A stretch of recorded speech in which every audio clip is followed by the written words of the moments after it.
Our reading for today is from John chapter 15. In our text today, Jesus describes himself as the true vine. We are the branches. We are invited to abide in his love. Hear now, chapter 15 from John, verses 1 through 17. Jesus says, I am the true vine, and my Father is the vine grower. He removes every branch in me that bears no fruit. Every branch that bears fruit, he prunes to make it bear more fruit. You have already been cleansed by the word that I have spoken to you. Abide in me, as I abide in you. Just as the branch cannot bear fruit by itself unless it abides in the vine, neither can you unless you abide in me. I am the vine, you are the branches.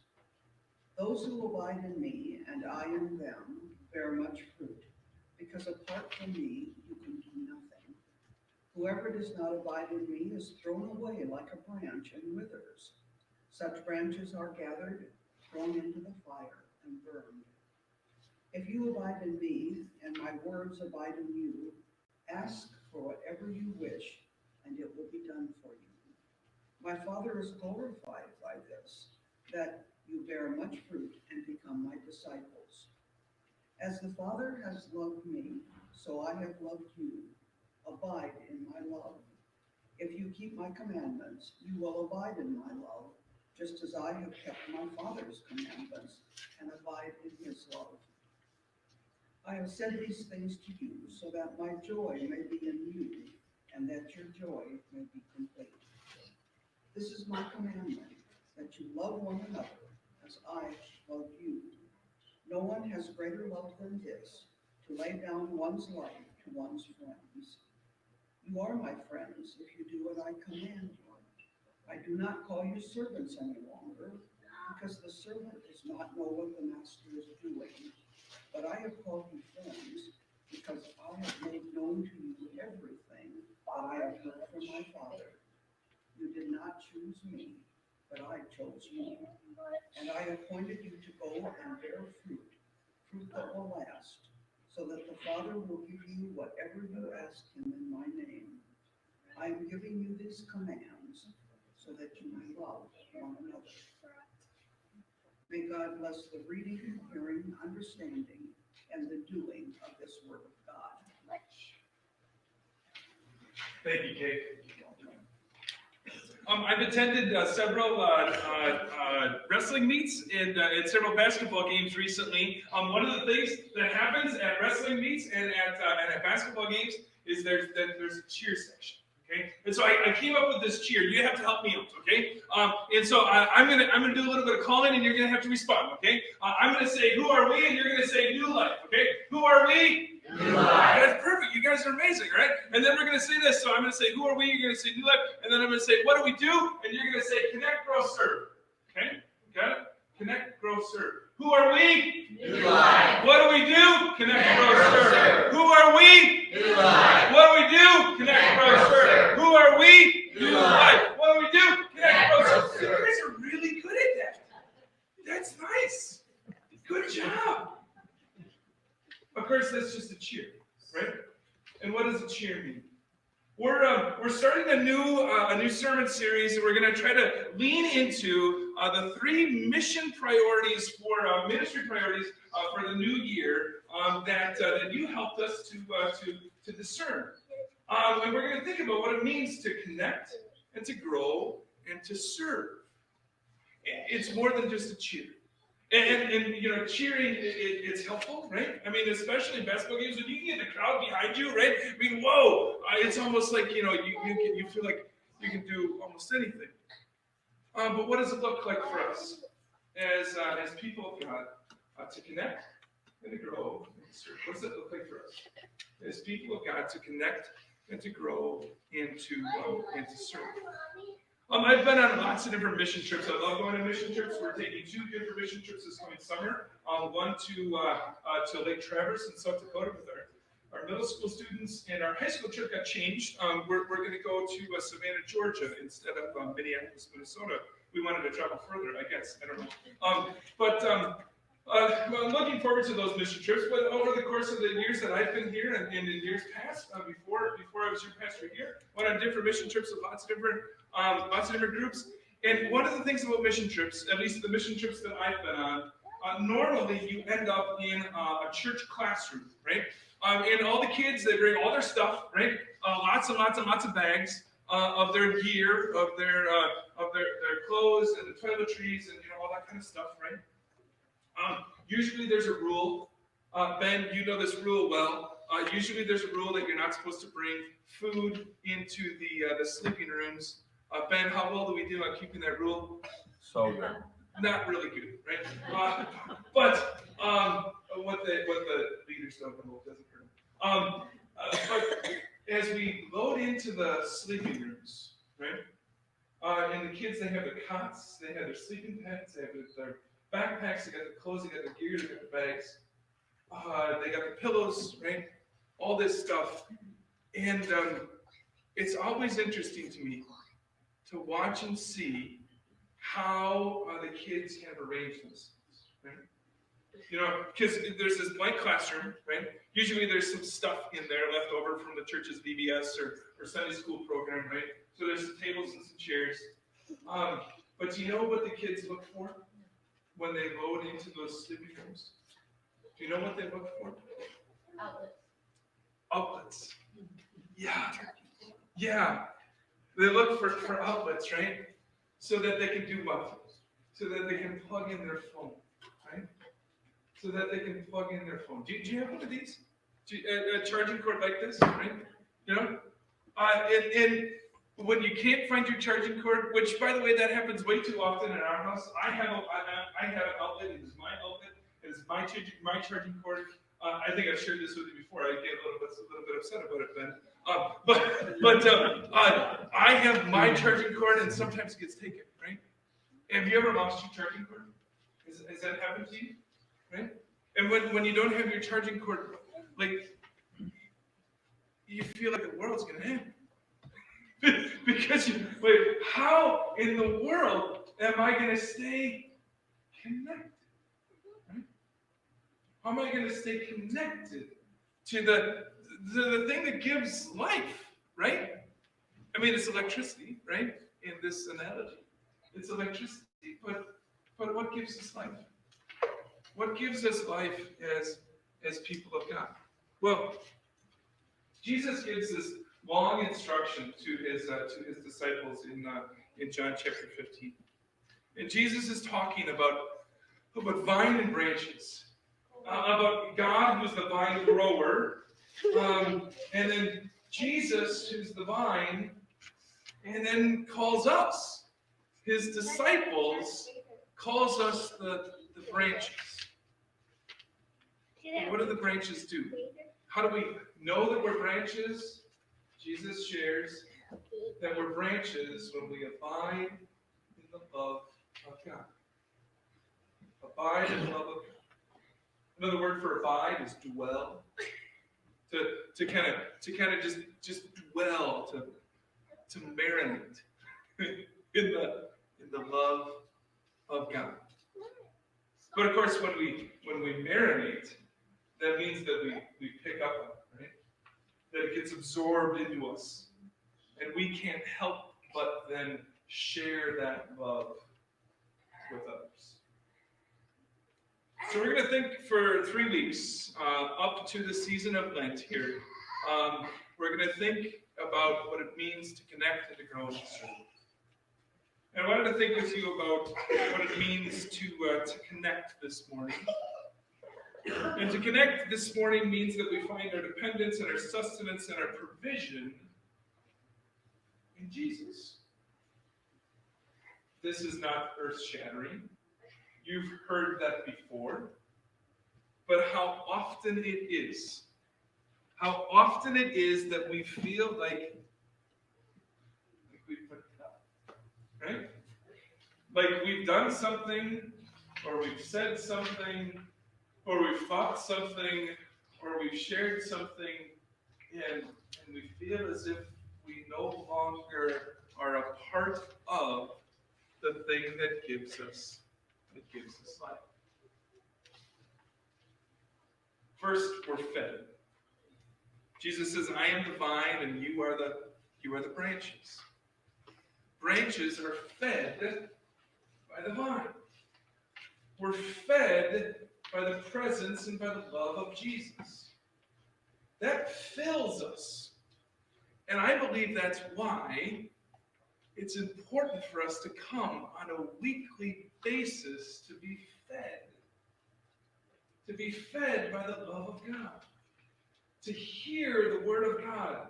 To hear that proclamation.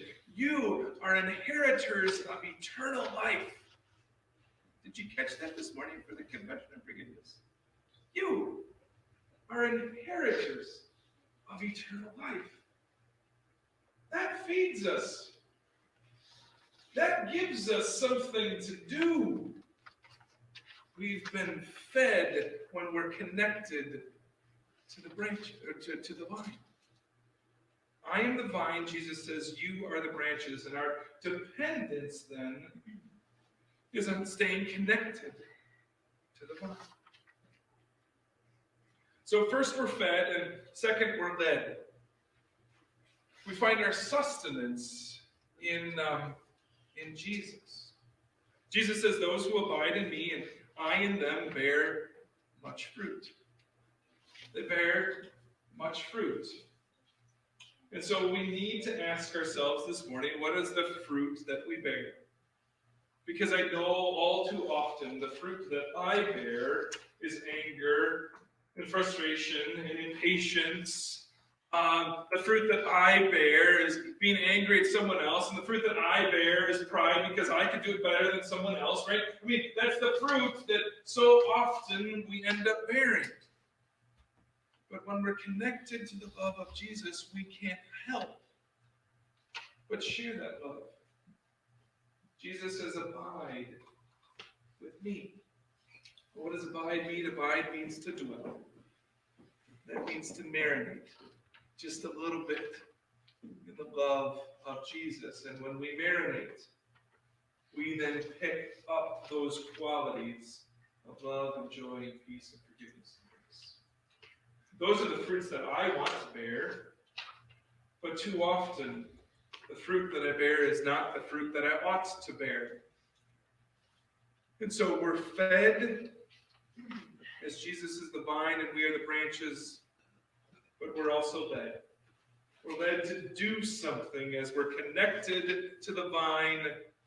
We're led to do something, to share that love, to bear much fruit.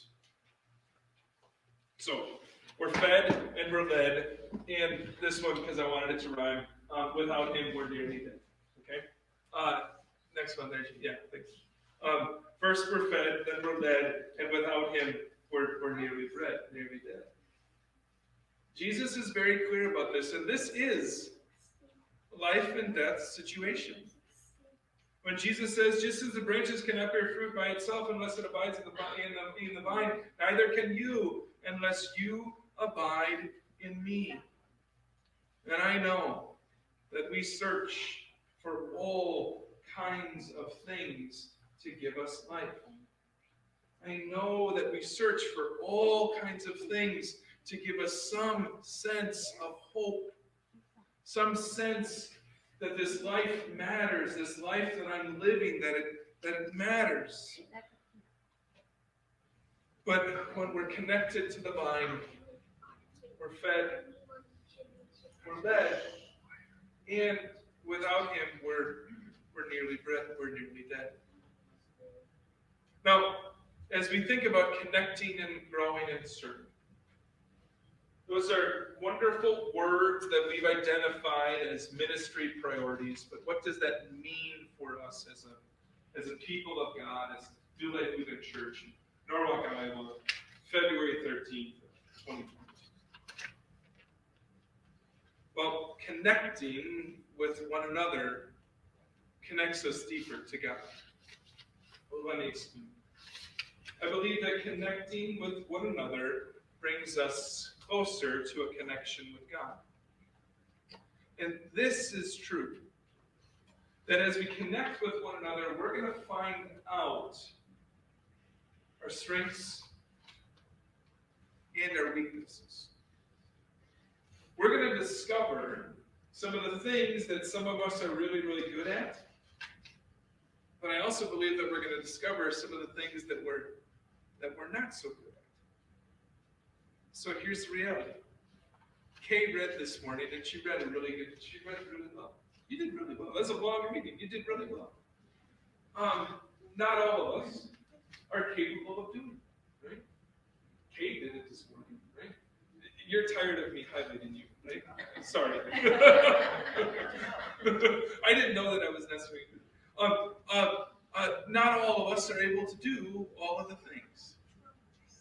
But when we're connected one to another, that's when, just like this picture in the screen, that's when the puzzle is complete. So what role is it that you play? What role is it that you will play? What role is it that you will choose to play?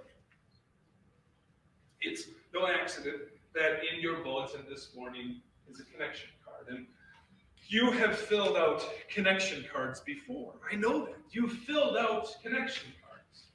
And a connection card is an opportunity for you to, one, share some information with us. And let me just say this. Some of the information that we have of you, it's out of date. We would love it if you would give us some updated information, right? Some of you are going to say, well, I haven't moved in 25 years. I've lived in the same place. I have the same number. You just remind us then. I would really appreciate that. And then on the other side of your connection card is a place for you to say, I'll be a piece of the puzzle. I'll be one piece of the puzzle. I'd be willing to help serve. I'd be willing to help do something. This much is true. That when we connect as a people of God and as church in the world, we ought to know that when we connect, that doesn't mean that we're all the same. That doesn't mean that all of the puzzle pieces are the same puzzle piece.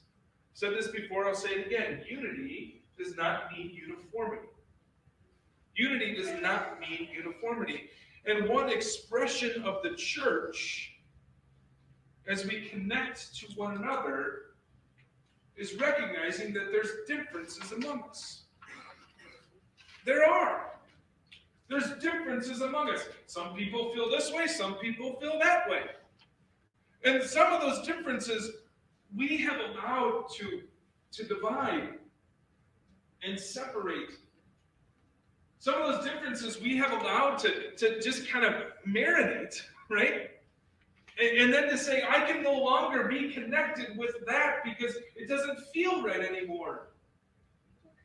But I hope and pray that as we, over the course of this year, identify this ministry priority of connecting with one another, that one of the things we do is we celebrate some diversity. We celebrate some difference of thought. And we recognize that we will never look into the eyes of someone that God does not love. We will never look into the eyes of someone that God does not love.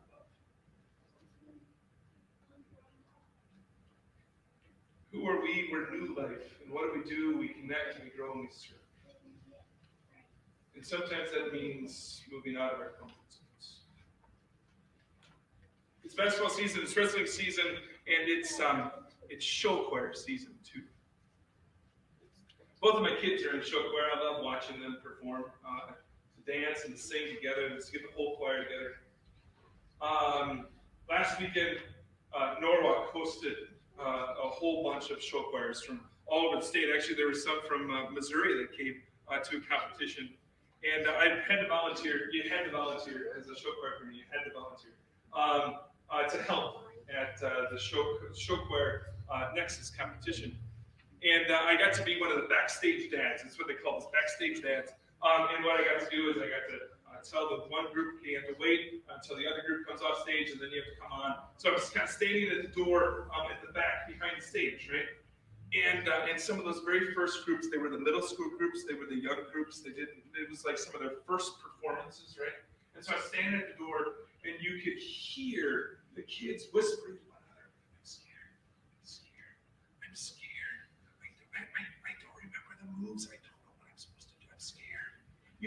hear them whisper with one another, I don't know what I'm going to do. I'm scared. And then they got out on stage. And it was not perfect, right? Especially some of those middle school students, it was not perfect. But they sang together. And they came together. They overcame their fears of doing something that they were a little bit uncomfortable doing, and they did it together. On Friday, as one of the show choir parents, you have to volunteer for these things, and so I volunteered to be the parent who rode on the bus with the middle school students up to Urban for another show choir competition Friday. I have to tell you, as one of the dads who went along, I was primarily in charge of the boys, right? And if anything is true in this world, it's that middle school boys, they are squirrely. They are squirrely. Oh, they are. They're incredible. They are a gift from God, and they are squirrely. And these middle school boys, they had all kinds of things that they needed to share and say and talk about. Right? And then the director called all of the group together, the boys and the girls together, the best wearers and the dress wearers, as she called them, and she called them all together. They were going to do some warm up together, and they were talking. They were making so much noise. They were not paying attention at all. They were just all over the place, poking one another, pushing one another, anything but paying attention.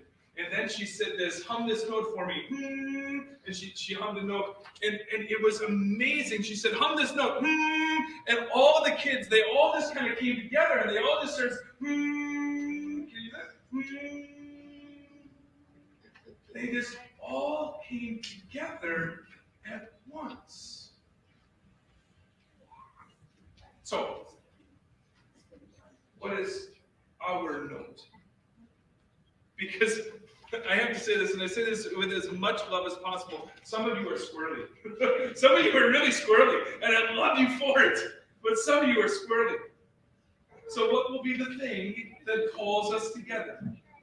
What will be the thing that joins us together? How can we connect with God and with one another? It's this, Jesus. That's the thing that has to join us, that binds us together. And when we come together, who are we? We're a new life. And what do? We connect and we grow and we serve. And why? Do this with me. Jesus, who calls us to connect to one another and to God. I am the vine. You are the branches. And we are fed. And we are fed. And without him, we are nearly dead. Amen. We'll sing.